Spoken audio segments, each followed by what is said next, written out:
दोस्तों, विश्व स्तर पर ऊर्जा की जरूरतों को पूरा करने के लिए साथ ही ओपेक देशों की तेल की प्रोडक्शन को लेकर मनमानी को काबू करने के लिए भारत अब एक काफी बड़ा कदम उठाने जा रहा है। दरअसल भारत ने ये फैसला लिया है कि हम विश्व में बायोफ्यूल प्रोड्यूसर देशों का एक अलग संगठन बनाएंगे जो कि ओपेक को काउंटर करेगा। और ऐसा करने के लिए भारत अगले साल भारत में होने वाली G20 समिट में जो 9 सितंबर से 10 सितंबर तक चलने वाली है, उसमें बायोफ्यूल का एजेंडा बनाकर इसके ऊपर चर्चा कर सकता है।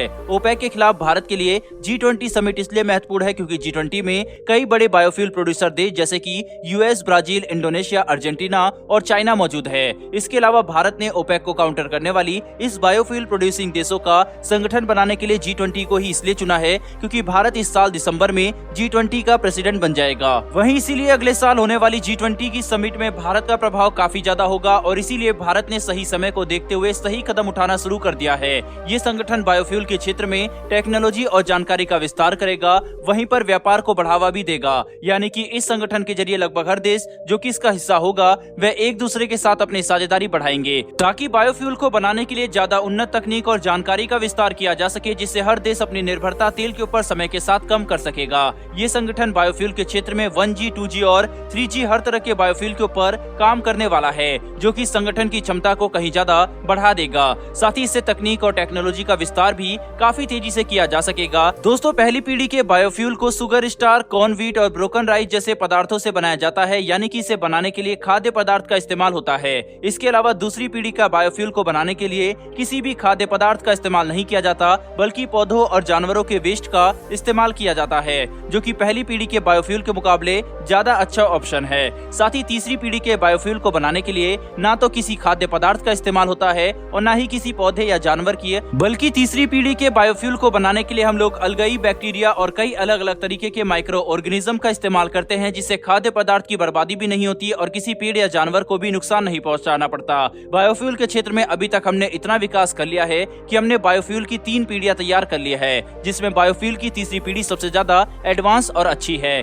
जिसमें पर्यावरण को भी किसी भी तरीके का नुकसान नहीं होता। इसके अलावा अभी इस क्षेत्र में और ज्यादा काम करने की जरूरत है ताकि इससे भी अच्छा तरीका निकाला जा सके। साथ ही कोई ऐसा तरीका खोजा जाए जिससे हम बायोफ्यूल को काफी बड़ी मात्रा में बना सके, क्योंकि जब तक हम लोग बायोफ्यूल को बड़ी मात्रा में पैदा नहीं करेंगे तब तक हम तेल के ऊपर अपनी निर्भरता ज्यादा कम नहीं कर सकते। और केवल बायोफ्यूल को ही नहीं बल्कि तेल पर अपनी निर्भरता कम करने के लिए एथेनॉल ब्लेंडिंग और इलेक्ट्रिक व्हीकल जैसे टेक्नोलॉजी भी काफी ज्यादा महत्वपूर्ण है। दोस्तों, अपनी नेशनल बायोफ्यूल पॉलिसी के तहत भारत काफी तेजी से इस क्षेत्र में विकास कर रहा है। इस साल जून के महीने में ही भारत ने पेट्रोल में 10% एथेनॉल ब्लेंडिंग का माइलस्टोन हासिल किया है, जो कि अपने निर्धारित समय से पहले अचीव कर लिया गया है। इससे अब भारत साल 2026 तक पेट्रोल में 20% एथेनॉल ब्लेंडिंग का लक्ष्य लेकर चल रहा है और काफी बड़ी संभावना है कि भारत इसे भी बहुत जल्दी हासिल कर लेगा। शुरुआती योजना के हिसाब से 20% एथेनॉल ब्लेंडिंग के टारगेट को साल 2030 तक हासिल करना था, लेकिन अब भारत इसे 4 से 5 साल पहले ही हासिल कर सकता है। Biofuel, renewable energy, sustainable development जैसी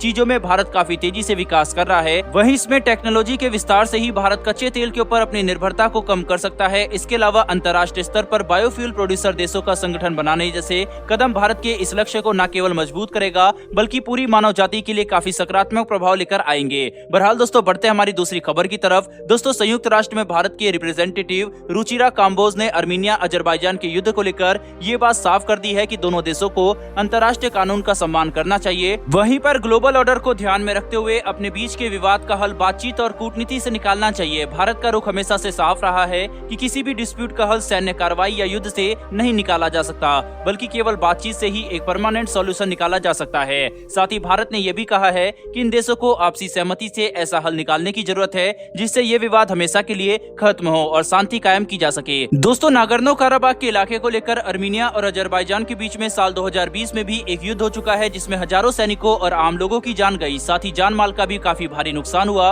अब ये विवाद एक बार फिर से युद्ध का मोड़ लेते हुए नजर आ रहा है। बहरहाल दोस्तों, इस वीडियो में इतना ही, लेकिन बायोफ्यूल के क्षेत्र में भारत द्वारा उठाए जा रहे इन कदमों के ऊपर आपकी क्या राय है, कमेंट बॉक्स में लिखकर जरूर बताइएगा। साथ ही दोस्तों, अगर आपने इस वीडियो को यहाँ तक देखा है तो चैनल को सब्सक्राइब करके बेल नोटिफिकेशन को अवश्य दबा लें, जिससे डिफेंस और वर्ल्ड अफेयर से जुड़ी डेली अपडेट आप तक सबसे पहले पहुंच सके। फिर मिलेंगे ऐसी एक नई वीडियो के साथ। धन्यवाद। जय हिंद।